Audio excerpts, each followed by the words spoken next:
恋愛心理に関する雑学。実は異性から無意識に嫌われる特徴は、良かれと思っている行動や自分では気づかない小さな癖の中に潜んでいる。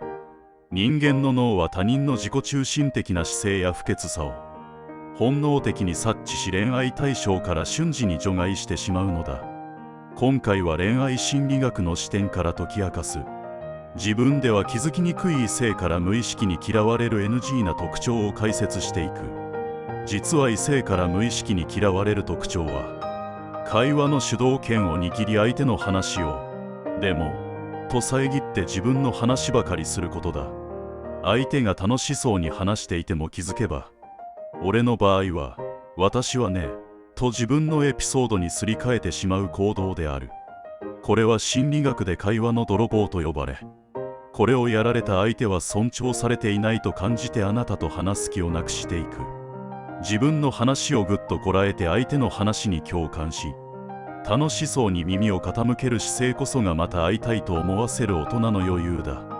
実は異性から無意識に嫌われる特徴は、店員に横柄な態度をとったり、他人の悪口や愚痴を平気で口にしたりすることだ。あなた自身は異性に優しく接しているつもりでも、周囲への攻撃的な態度はいつか自分にも向けられるという恐怖を植え付ける。心理学では社会的感受性と呼ばれ、周囲への配慮ができない人は異性から人間としての品格を疑われてしまうのだ。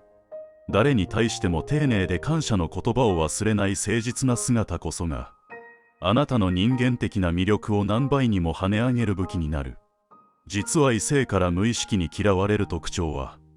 服装や髪型だけでなく、爪の長さや靴の汚れといった細かい部分の清潔感を怠っていることだ。どれだけ高級な服を着ていても袖口が汚れていたり、髪がボサボサだったりすると、それだけで異性は本能的な拒絶反応を起こす。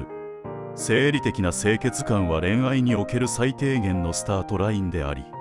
ここをクリアしていないと中身を知ってもらう機会すら失う。先端と呼ばれる髪、爪、靴を常にきれいに整えておく。細部へのこだわりこそが異性を引きつける清潔感の正体である。実は異性から無意識に嫌われる特徴は、スマホばかり気にして一緒にいる時も頻繁に画面や通知をチェックすることだ。デート中や会話の最中にスマホをいじる行動は、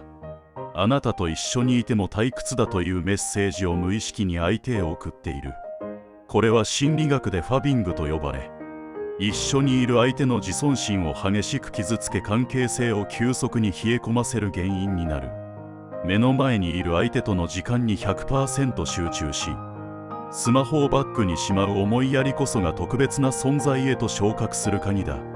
実は異性から無意識に嫌われる特徴は、自分の意見が全くなく何を聞かれても何でもいいよと相手任せにすることだ。一見すると相手を尊重しているように思えるが、毎回これをやられると相手はデートの計画や決断の負担を全て背負うことになる。男性も女性も自分の意見を持ちながらも、相手を気遣える自立したパートナーにこそ知的な魅力を感じるものなのだ。私はこれがいいな、あなたはどうと自分の意見を提案しつつ、歩み寄る姿勢こそが頼りがいのある魅力的な人へと移る。